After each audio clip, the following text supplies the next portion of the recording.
Welcome to the Western Baul Podcast Series, with talks on traditional spiritual teaching and its application in the world today. The intention of the series is to offer something useful for those who are drawn to study themselves and engage practice on the spiritual path. New talks are posted twice each month. The content of the talks is for informational purposes only and not to provide any kind of counseling, medical, or professional advice. This podcast is titled Beginner's Mind, the Goal of Spiritual Practice. The talk was given by Vijaya Fedorschak on February 1, 2025, via Zoom. Vijaya is the organizer of the Western Baul Podcast Series and the author of The Shadow on the Path and Father and Son. In this talk, he outlines principles of mind that underlie our work on the spiritual path. He discusses some of the teachings of Suzuki Roshi from Zen Mind, Beginner's Mind, as well as teachings of Lee Lozowick. Topics that are considered include big mind and our true nature, developing a matrix of practice, the transient nature of experience, sitting meditation, working with thoughts and emotions, practicing without gaining ideas, posture, developing composure, creativity, spiritual pride, and Vajra pride. To make the information personal and relevant, Vijay poses questions which those who attended the live talk responded to by writing for their own reflection. You are welcome to pause the recording to consider and write responses to these questions as well. If there is benefit in this talk for you, please consider sharing the link to it or writing a review on social media or on one of the podcast platforms. Vijay Fedorschak. Beginner's Mind. It seems like a really simple principle, but in some traditions, it's the most advanced. And so I want to talk a little bit about it, but also make it experiential also in terms of asking if you'd be willing to write some things in response to some questions. And in a beginner's mind kind of way. So we won't spend a lot of time writing, and you could share what you feel inclined to share or not. But I thought that might make the presentation a little more personal and not theoretical. So beginner's mind, it's a core principle in Zen Buddhism of seeing things as they are without preconception or expectation. Maybe we do that as children. And then over the years, we develop belief systems and filters through which we see the world. And that just recedes and we forget about it completely, it seems. Beginner's Mind emphasizes simplicity, present moment awareness, non-duality, and zazen, which is sitting practice. Zen as a school of Buddhism, to be a little bit theoretical at first, has its roots in India, but really the form of it developed in China. So if Buddhism started in 500 BCE with the Buddha's life, then over 1,000 years later or so, in China, Zen Buddhism developed and moved into different countries, including Japan in about the 12th or 13th century, with a Zen master named Dogen, who started the Soto Zen school.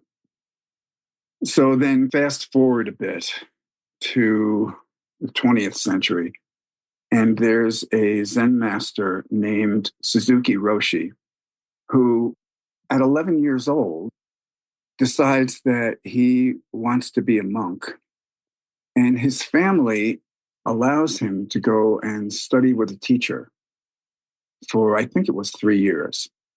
And as the story goes, written about in his biography, really an awesome book called Crooked Cucumber, he would jump out of bed in the morning before his thinking mind would start in, and that he maintained that practice, so to speak, throughout his life. So he comes back from being with a teacher after several years, and in his teens, he's attending school traveling to school and coming home and walking through the port city of Yokohama. And he's seeing Japanese kitsch, trinkets, things from Japan that are coming over to America to be sold, collectibles and like that. And he's feeling the urge to bring something of value from Japan to the West, to America, when he's about 20 years old. It isn't until 35 years later when he actually ends up coming to America by himself. And he began the San Francisco Zen Center. While he's teaching in America for about 12 years, he comes in 1959 until his death in 71. He is oftentimes speaking to young Americans. It's the 60s.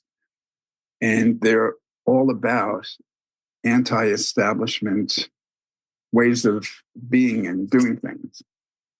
His talks get recorded and transcribed into this book, Zen Mind, Beginner's Mind, which is a modern spiritual classic, no kidding. And here's a picture of Suzuki Roshi. So I think that whatever path one is on, the principles of beginner's mind are extremely relevant, useful to consider. So I hope you will grab a pen and paper if you're willing. I'm going to read some quotes, comment in terms of what's come up for me in considering some of these quotes, which I'll screen share with you, and then ask your question. And I'll give you maybe 30 seconds to write about it. Okay, about mind to begin with. What is mind? We use it 100% of the time. We relate to the world through it, the way that we experience life. It's probably pretty useful to consider what that is or to explore that. So I'm going to read something from the inside jacket, the inside cover of Zen Mind, Beginner's Mind to start. Do I really know what my own mind is? Is it what I'm doing now? Is it what I'm thinking now? And if you should then try to sit physically still for a while to see if you can discover just what your mind is, to see if you can locate it, then you have begun the practice of Zen. Then you have begun to realize the unrestricted mind. The innocence of this first inquiry, just asking what you are, is beginner's mind. The mind of the beginner is needed throughout Zen practice. It is the open mind, the attitude that includes both doubt and possibility, the ability to see things always as fresh and new.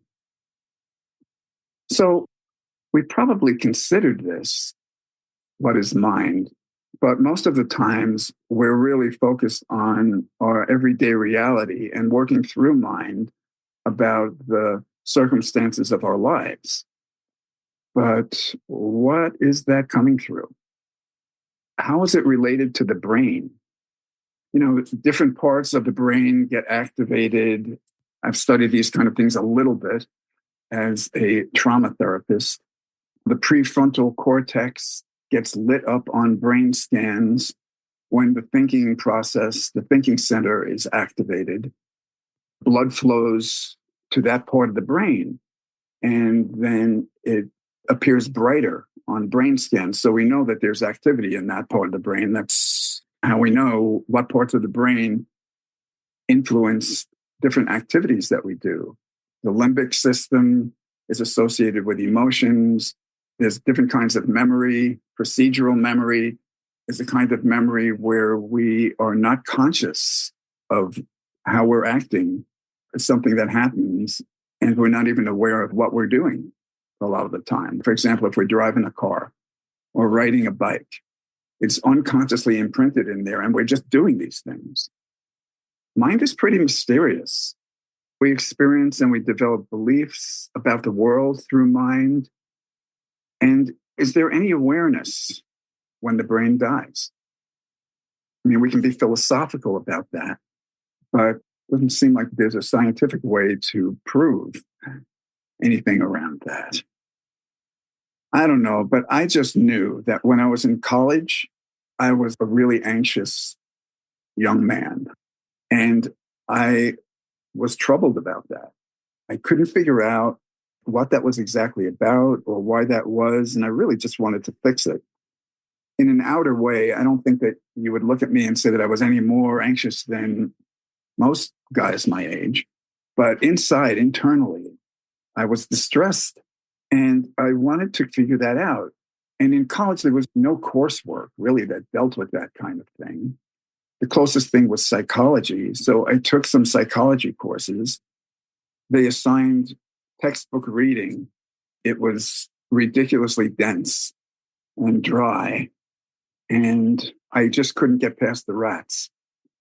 They spoke about things that weren't relevant to me personally. I had to just drop that. But then a college roommate of mine introduced me to a course called Silver Mind Control. There was an ad in the school newspaper, and I took this course, and it really opened my eyes to some things, stunned me in some ways.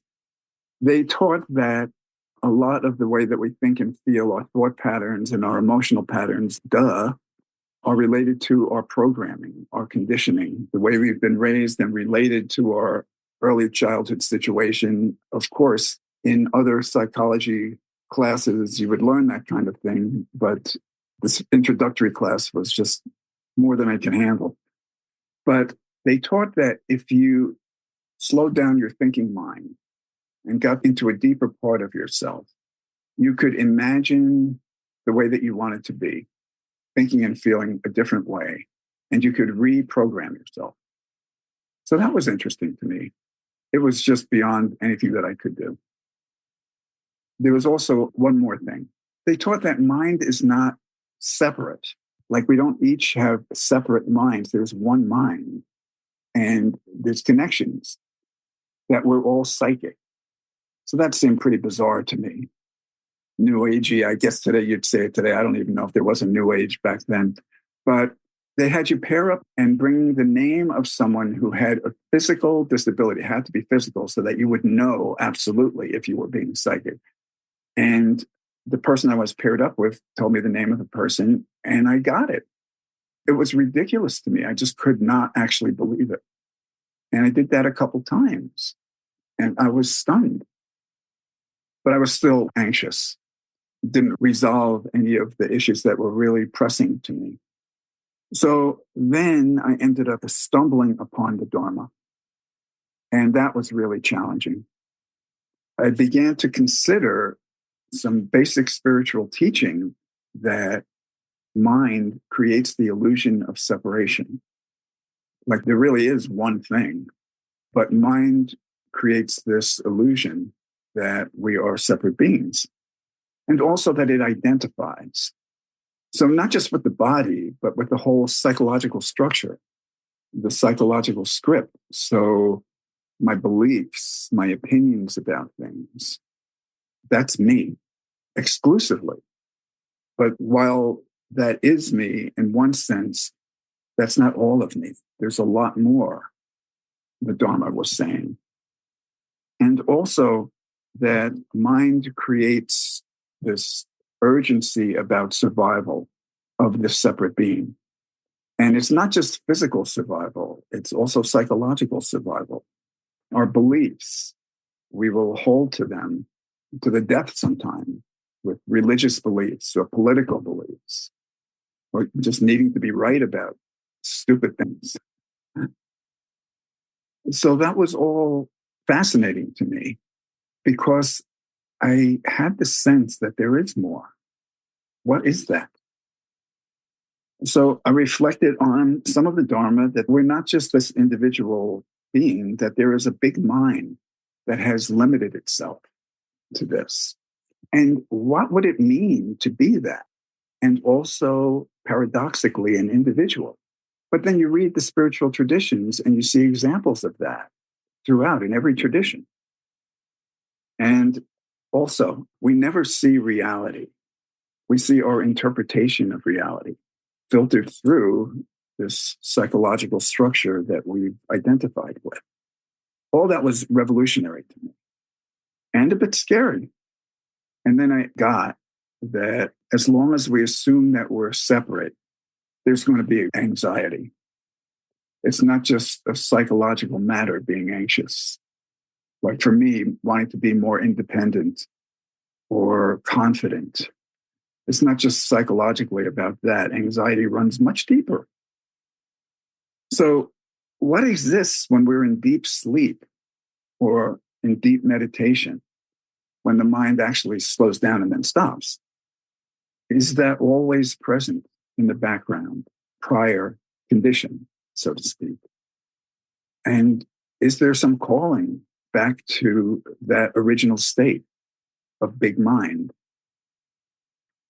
I want to now read something from the prologue that is, I think, an excerpt from a talk that Suzuki Roshi gave, and talk a little bit about that, and then ask a question.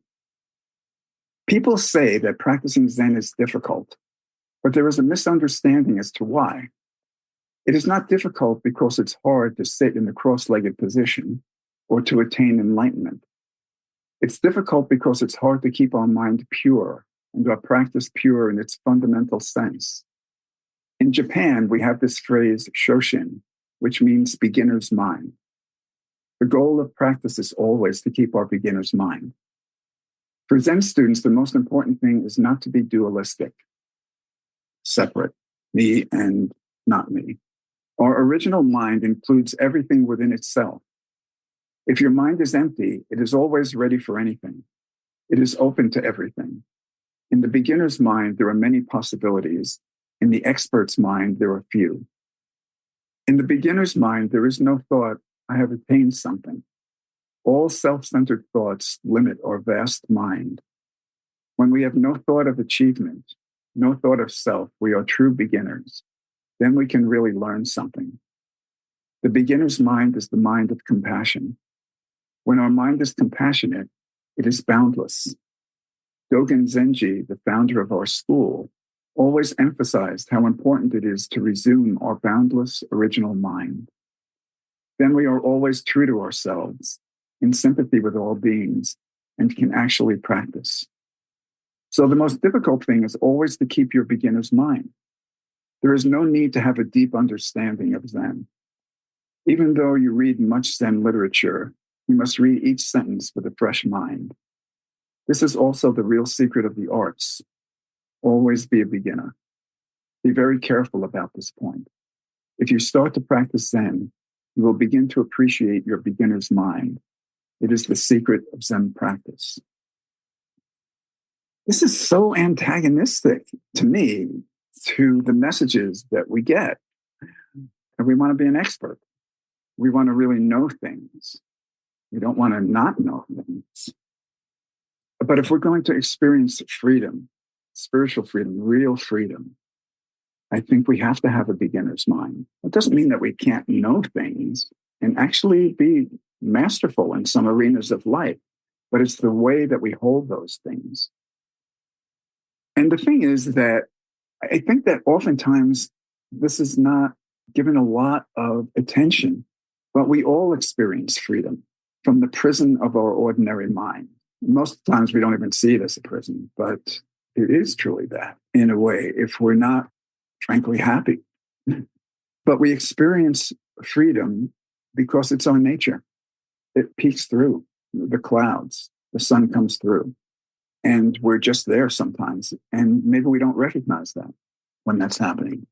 For me, one of the projects that I did as part of my spiritual process was theater.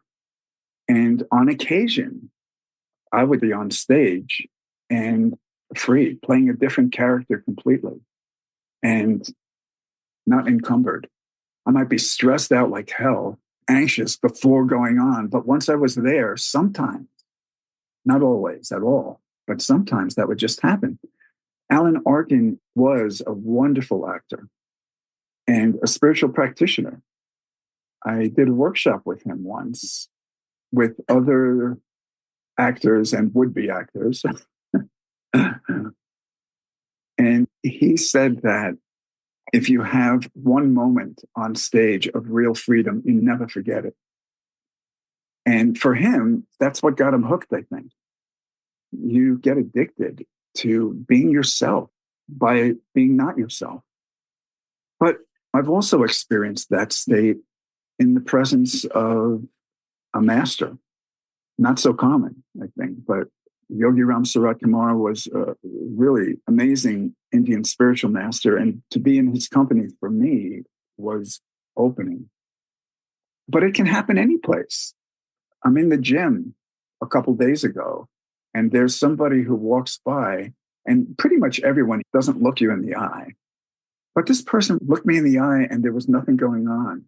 There was no defensiveness. There was no grasping. There was just openness, and I just felt transported for a brief time. At the same time, people experience these states, and sometimes they last for some time, but they can make assumptions about being in some high state when it's really ego that has taken that and used it. Anyway, Dogen said, do not think that you will necessarily be aware of your own enlightenment. Sometimes we're in that state and not even aware of it. But the state of freedom, it generally doesn't last. And one way of looking at this is that we need a matrix of practice to hold it in an abiding way. We can't make this happen. It's actually the antithesis of trying to make anything happen. It's just being.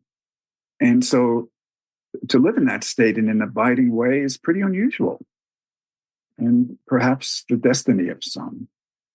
So in the Hindu tradition, there's this state that's called Sahaj Samadhi, which is being totally functional in the world, but yet in a free state. And in Tibetan Buddhism, there's reference to Dzogchen or Mahamudra, the living realization of our true nature. Sometimes people have just fallen into that state and stayed there. Ramana Maharshi is an example, I think. Someone who, when he was just a young man, just had this experience that stayed. But others have opened to that in relationship to a teacher. There's a story of the Buddha communicating just by twirling a flower. It's called the flower sermon. He's twirling a flower, and one of his students, Kashyapa, gets a smile on his face. And Buddha recognizes that he's understood beyond words. So as I mentioned, it can be seen as the simplest state, but also the most advanced. And we all have moments of this because it's our true nature. Okay, so my first question, you got a pen? When have you experienced beginner's mind? When have you been free? I'm only going to give you 30 seconds. Okay, so here's another quote. This one is by Lee Lozowick, who is my teacher.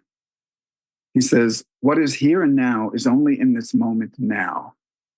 Suzuki Roshi used the phrase beginner's mind, which means that life is always full of possibility. When we practice, we find that we might be a creature of complete habit in this moment and free in the next. I read that and I was thinking about my wife and I. She's been dead for almost 5 years now. You all know who are in relationship or have been in relationship, how that can be such a field of practice. And there was this period of time when we were at odds, just fighting with each other, but we didn't do that outwardly very much. We would just walk past each other and not looking at each other, just were mad and holding it in. And I remember that we just caught each other's eye, and each of us was steeled in some way, but it was so exaggerated and ridiculous that we just busted out laughing and couldn't stop. I can't remember exactly, but I think it was rolling on the floor. I mean, sometimes when I start laughing, I cannot stop. And I'm sure many of you have had that experience. It was just ridiculous. And we were just hopelessly in love. And there are times when we are all creatures of habit in one moment and free in the next. My next question. Any situations that you can recall being a creature of complete habit in one moment and free in the next. I could say it was being in my home at the birth of my son. Just so completely focused. You have no opportunity to get in your own way with your mind. And then what transpires thereafter is a complete change in function and reality. I could relate to it in that level. Right. And then we go into all kinds of different states as time goes on. Sure. One way of looking at we don't remain in beginner's mind is that we need a matrix of practice to live the teaching. We have habits and we have routines. We tend to see that life isn't always new. We can accept that things change, but we don't often see that we are changing. We're not the same. There never was one me, actually. We're in constant change as well. So there's this teaching of impermanence or transiency. The basic teaching of Buddhism is the teaching of transiency or change. That everything changes is the basic truth for each existence. No one can deny this truth. This teaching is also understood as the teaching of selflessness. Because each existence is in constant change, there is no abiding self. There is no special, separate self-nature for each existence. When we realize the everlasting truth of everything changes and find our composure in it, we find ourselves in nirvana, devoid of suffering or anxiety in the way that I described it. So this is really challenging for those entering the path, and I find throughout the path, to really accept change. It's so basic, but to change my way of thinking from, okay, there's all these things that are changing, but I'm pretty constant, to there's no permanent sense of me either. That's pretty groundless. What is constant? So the next question is, what changes are hard for you to accept? And there's also this statement, without accepting the fact that everything changes, we cannot find perfect composure. But unfortunately, although it is true, it is difficult for us to accept it. Because we cannot accept the truth of transiency, we suffer. So the cause of suffering is our non-acceptance of this truth. That's not just philosophy. For me, that hits home. And maybe in one way, that's what the spiritual path is about. Seeing reality, that reality, and learning to accept it, which is maybe where the life process brings us. So to accept that, which is really a lot, it pretty much takes everything above us. We would need a matrix to be able to hold that. Practice can be a lot of things. A matrix of practice. In different traditions, there's different kinds of practices. Aligning the centers, self-observation, surrender, right effort, relationship, saying the name of God and feeling that, remembering non-duality, posture, how are you sitting right now? Attention, working with mind and emotions. So let me share another quote. Suzuki Roshi here, this is an excerpt from Zen Mind, Beginner's Mind. He's talking about working with mind and emotions. And since that's so much our reality, our mind and emotions, it's important to have some sense of how to work with that. So he says, to give your sheep or cow a large, spacious meadow is the way to control him. If you want to obtain perfect calmness in your zazen, sitting meditation, you should not be bothered by the various images you find in your mind. Let them come and let them go. Then they will be under control. But this policy is not so easy. It sounds easy, but it requires some special effort. How to make this kind of effort is the secret of practice. So I really struggled with how to work with my mind and emotions for many years, and I still do, but I have a sense of being on the right path around this.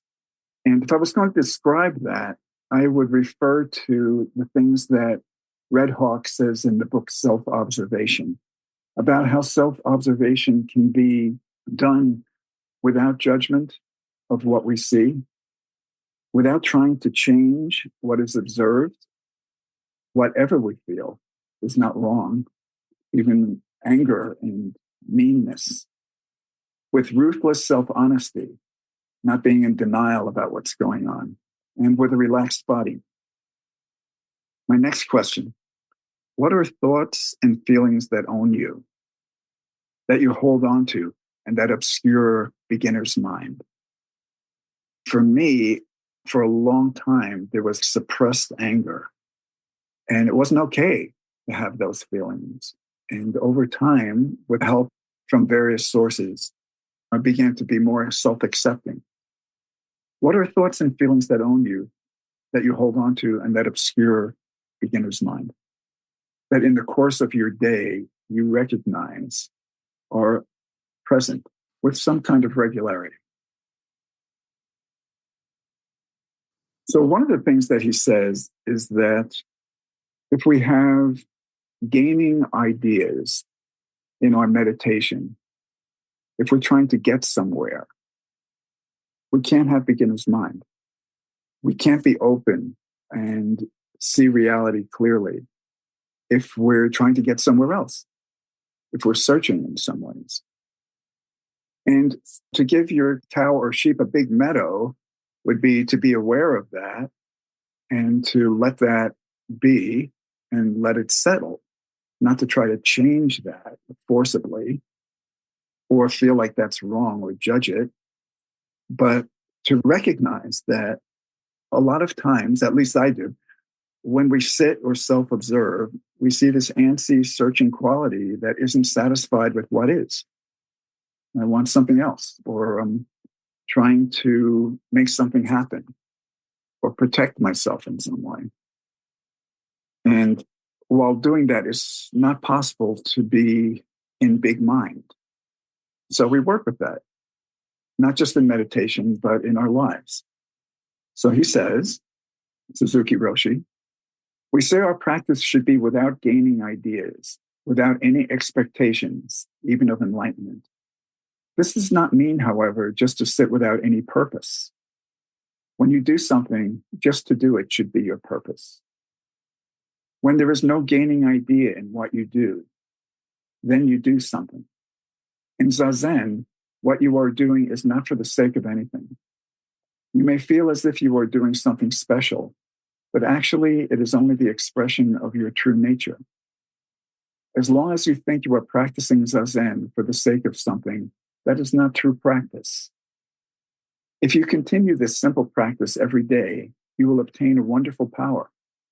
Before you obtain it, it is something wonderful. But after you obtain it, it's nothing special.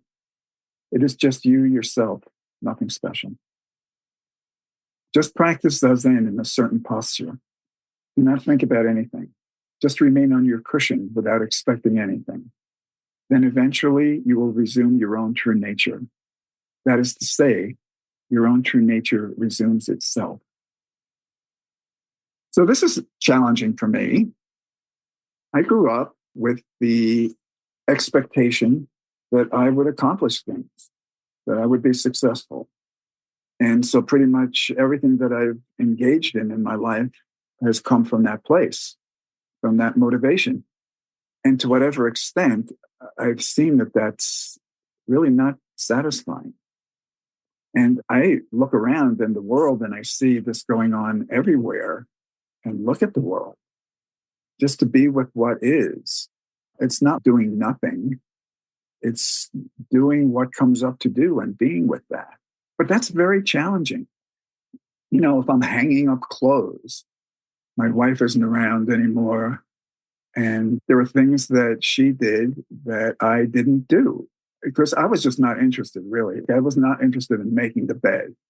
Or while I'm making the bed, I'm thinking about everything else except making the bed. I would wash dishes, but still, if I'm washing dishes, it's like, what else do I have to do? I want to get back to the computer and answer some emails or something. I'm hanging the clothes, grabbing these clothespins and putting them on, and I'm realizing that I'm just trying to rush to get through it so I can go do something else. And I remember in relationship with my teacher, there was a project going on, a band project. And people in the band were musicians and they would be playing all around. And one time he asked me, and I was involved in other projects, but he asked me if I wanted to be a roadie. A roadie, I was horrified. I just did not want to carry other people's bags and just help set up. There was no gaining idea in that for me at all. It was like the worst scenario that I could imagine. And things were always presented as an opportunity or an idea. I didn't have to do it. And in this case, I didn't. I don't know that I regret it, but I remember it. So my next question is, what has been your experience of working without any gaining idea? Can you just define gaining idea?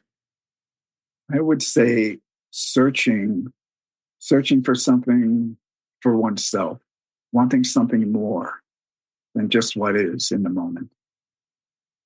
One more quote, and then I'm going to ask if you want to say something. This next quote is something that I've worked with for years. To me, it's very challenging if I really dig deep into this. There are areas of practice for me where I am still a beginner, where I haven't really made progress in all the years that I've been practicing. The other night, some of us were watching a video of Irina Tweedy, who was a Sufi master who studied with another Sufi master in India for 5 years. I think it was 61 to 66. And she had a very intense and compressed sadhana those years. And toward the end of the teacher's life, Baya Sahib was his name. He was dying, and she asked him, "How will I continue with the training?" And he says to her, "You haven't even begun the training. This is all preparation." After the video, we were talking and saying, maybe that applies.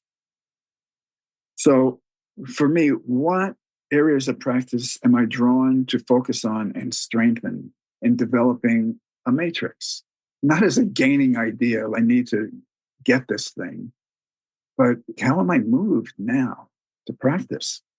With meditation, for sure, to be more with myself and to sink into what is in meditation. Beginner's mind with people.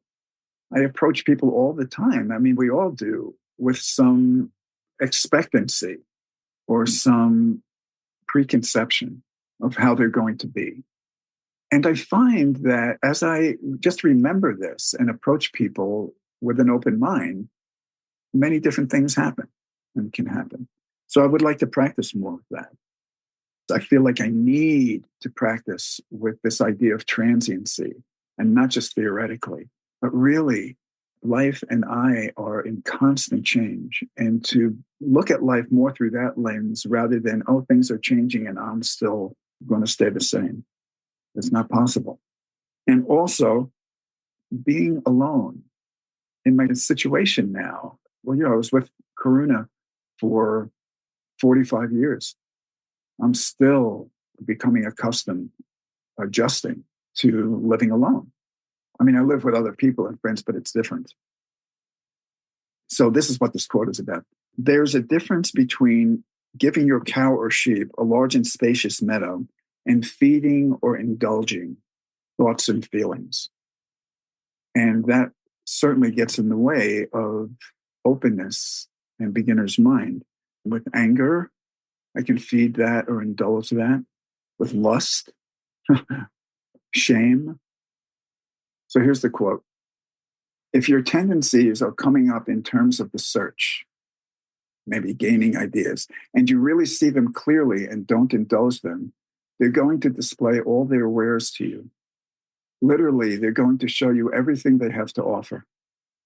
Ego's got all of these numbers that it's running at deeper and deeper levels. We only see the very superficial stuff, the basic psychology of the search. But if you see that and you don't indulge it, it'll keep showing you more. If you don't indulge it, if you don't follow your tendencies, ego will keep showing you more of its mechanisms because it wants you to buy into it. Ultimately, if you don't indulge any of ego's numbers, it will show you itself completely, right down to its base. That's how you get to pierce the knot of ego at its primal source. That's from this book, Pay Attention and Remember. So, another question. What areas of practice does it feel right to focus on and deepen now and in the coming year? What would be good for you not to feed or indulge? In what ways are you still a beginner, in that you still react the same way habitually to situations and have the same thoughts, feelings, and behaviors? Okay, anybody want to speak about anything that we've covered so far? I used to usher a 3-hour meditation, and after 2.5 hours, I'd get to a place of quiet mind. But, when the 3 hours was up, I went right back to the stuff. And I've had moments and glimpses of beginner's mind, but staying there, I'm a long way from that. Well, two things. One is that our true nature is always here. It's always there. It's closer than we think. And we can get discouraged if we don't recognize that that's really the case. And the other thing is, we just bring our practice into our life, post-meditation. The same thing. And it's challenging. But to have confidence in our own true nature, that it exists, I think that develops over time. My wish for you would be to just keep practicing. What I've observed in myself is that first, there has to be, for me anyways, a sense of trusting either life or God that we're looked after, because to let go of the things that we grasp onto that prohibits beginner's mind is part of not trusting. And so for me, I just noticed by observing what comes up in life that we can trust it, and that trust is almost prerequisite for a beginner's mind. I mean this rhetorically. How does one develop that trust, that knowledge that big mind really exists and that's actually who we are beyond this? Okay, maybe 4 more questions for you. Some things to consider. One is that another obstruction to beginner's mind is spiritual pride, really, or any kind of pride. But we're human beings. And my teacher once told me, after I had done this project that worked out pretty well, don't let success go to your head unless you know what success is. And just as with any emotion, to give it a spacious field for it to run around in, but not to indulge it, seems like practice to me. I would like to read this quote because when we're on the path, we start to develop some being, some power. And my teacher, Lee Lozowick, says, according to Chogyam Trungpa Rinpoche, who's a great Tibetan master, one of the last and most difficult areas of attachment to deal with is spiritual pride. The reason it's so difficult to deal with is because it's actually based on some strength of practice. We really do have some understanding. We really have done some work on ourselves. Because of that, and because we know that it's true, spiritual pride is a very difficult issue to deal with. But then after a while, you get to realize this is going nowhere. This is the exact same thing that people do in many other areas of life, and we're just putting spiritual language to it. Beginner's mind cuts through spiritual pride. It cuts through pride because we realize that everything comes from big mind. Really, we have some sense of that. And that if I'm taking credit for something, I'm kidding myself. And yet it does come from me. And I think that we should feel good about the things that we do that work out, that are helpful, where we actually accomplish something. But it's kind of a razor's edge. Ma Devaki, who was the attendant for Yogi Ram Sarat Kumar, who I mentioned, said that we are not the doer. I mean, we don't pump our own blood. We're not breathing by our own power. All these things are happening for us, but we don't see that we're not the doer. She suggests that we offer our work to God rather than taking personal credit for it. And even though that we're not the doer, she says that we need to make efforts. That might seem contradictory, but we live in a relative and in an absolute world. To me, both seem to be true. Suzuki Roshi says something like, I don't have this exact quote, but it's something like, if we take pride in our understanding, we will lose the original characteristic of the teaching. But that kind of pride is different from what might be called Vajra pride. In Tibetan Buddhism, that's a term that refers to unshakable self-esteem rooted in the recognition of our own true nature. That we have pride in being, in who we actually are. But that includes everybody, because everybody has that too. So the next question is, how do you work with pride and self-importance? How does that show up for you? Unshakable self-esteem really hits home because, as I recall from some of the teachings that I've had, the best thing that we can do is become very ordinary. Becoming ordinary is, I think, having this unshakable self-esteem, because if I'm insecure about everything and looking and grasping and trying to find something outside myself, I'm not sitting in this place of unshakable self-esteem. I'm still grasping for myself that I'm not yet.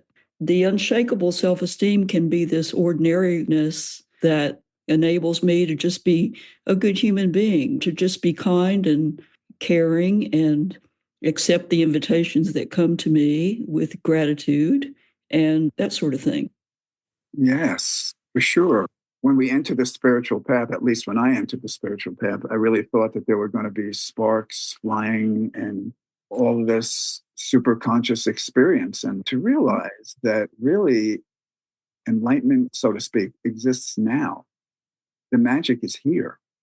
We really don't need anything special, which is really more about pumping up this false idea of ourselves, our ego. Just as you're speaking, I'm thinking that a lot of this is reductive. It's a process of taking things away, and then big mind is there. Like, not to indulge feelings of poor self-esteem, just to observe that and give that a big meadow to play out, but not to feed it or indulge it. And over time, what arises out of that? So true creativity seems to come from nothing and not from ego. We can become very masterful in certain areas of our life. There are people who have obviously mastered their craft, but when something truly creative arises, it seems to me that it arises out of nothing. I saw this interview with Leonard Cohen about Bob Dylan. He said that Bob Dylan knows this more than anybody, that you don't write the songs anyhow. And then I saw this interview with Neil Young. Once you click on one interview, then you're going to get a whole slew of other ones. So, okay, I listened to this one by Neil Young. And he's saying that you don't own what comes through. And that he remembers talking to Dylan, and Dylan saying that he doesn't know the guy who wrote those songs. He apparently wrote Blowing in the Wind in 10 minutes. At least that's the legend. In a Greenwich Village cafe. He wrote down all the words to that thing. You don't think that through with the thinking mind. So My teacher gave a talk in 1980 about mastery.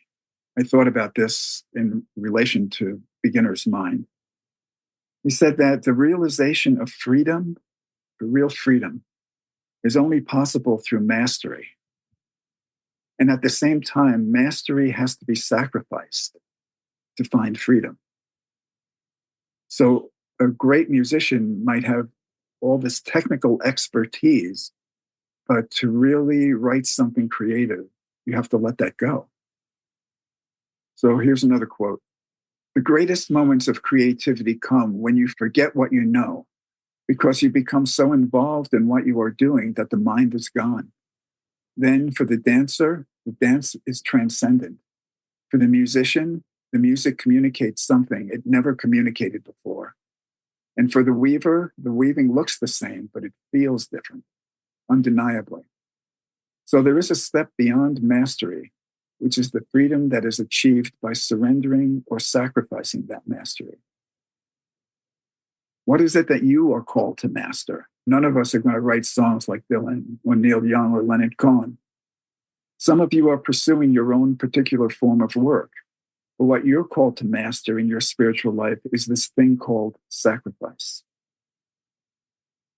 I read that Picasso, he admired children's art and he prioritized spontaneity over technique. And he would just draw and not be so concerned with technical perfection. And you've seen these Zen circles. I've read that a monk might sit and wait for a moment of beginner's mind and then just draw a circle with brush and ink. It might just look like a circle, but where that came from can communicate, according to some. The next question is, have you experienced times of such creativity, individually or in group? Or have you witnessed them? I recall being in a play with friends, spiritual practitioners, and we had a moment of such mindlessness, of just being out of our way and really acting what the play was communicating. And we came backstage, and I remember saying to this other person, what just happened? It wasn't us doing it. It was just being open at that particular time and grace flooding in. We all have this experience that Dylan and Leonard Cohen and Neil Young have. We don't write songs like that, but it's the same mind, big mind that we all have. So life continues to put us in new situations where we're beginners. Where do I find energy or excitement? I can ignore that. I can get anxious or scared about it and not jump in, or I can jump. You know, I've been a therapist for over 20 years. And I'm also on the spiritual path, and I really don't wear that on my sleeve at all. In fact, where I worked, no one even knew about that, which is just fine. But to me, there's this overlap between the spiritual path and psychological work in some ways. Our psychologies can impede our unfolding if we're really stuck on shame or pride or anything that we really haven't dealt with and we might be in denial about.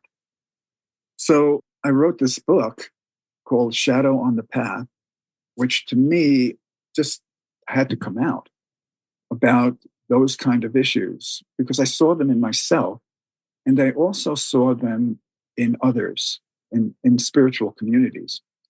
But I had never spoken to anybody in my field of therapy about this. And as I was on the verge of retiring, I felt like I had been to this conference many years in the summers. I didn't go every year.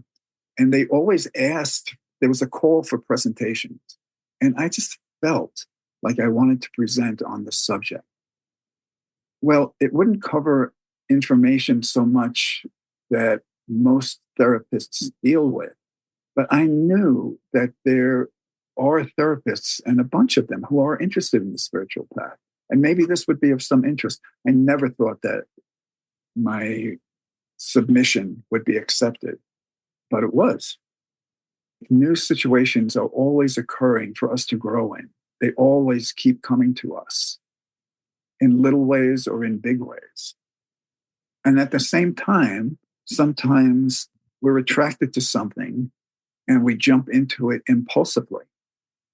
Say things that come to us apparently spontaneously, but that are really just impulsive. Or we can jump into something. You buy this big thing that you never should have bought. You can say that that just came to you to do spontaneously. So a question is, what's the difference between spontaneity and impulsivity? Okay, two more things.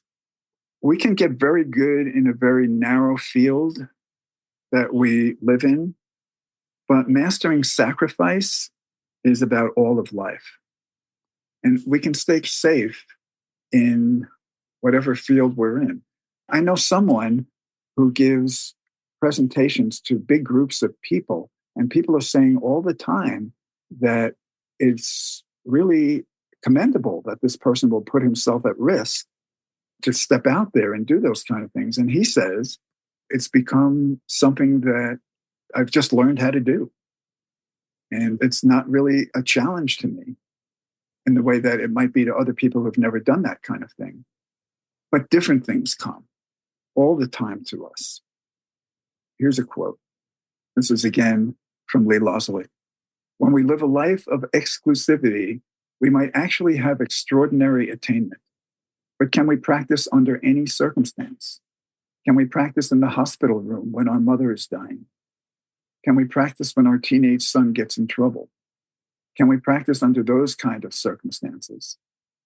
This is the ongoing process of the path, of the work. It continues to put us in different circumstances because every day is a new day. Every day is different from the previous day. And we keep getting to apply our clarity. It just seems like there's no top end. This will go on forever.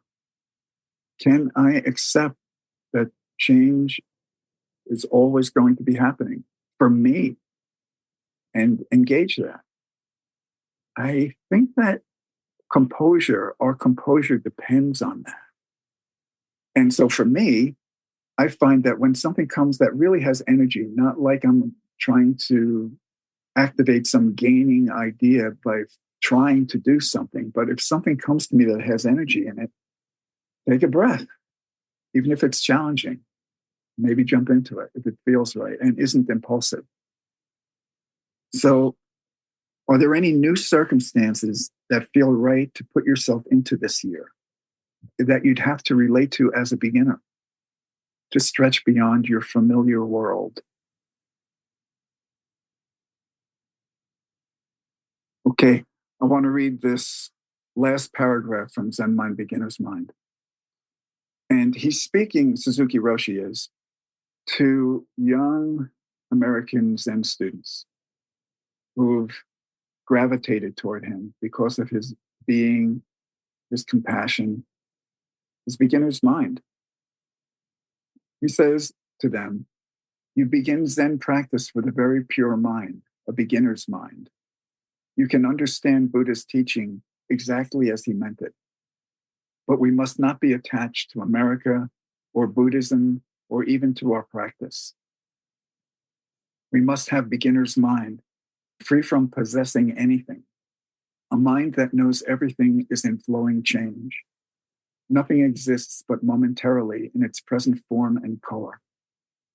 One thing flows into another and cannot be grasped. Before the rain stops, we hear a bird.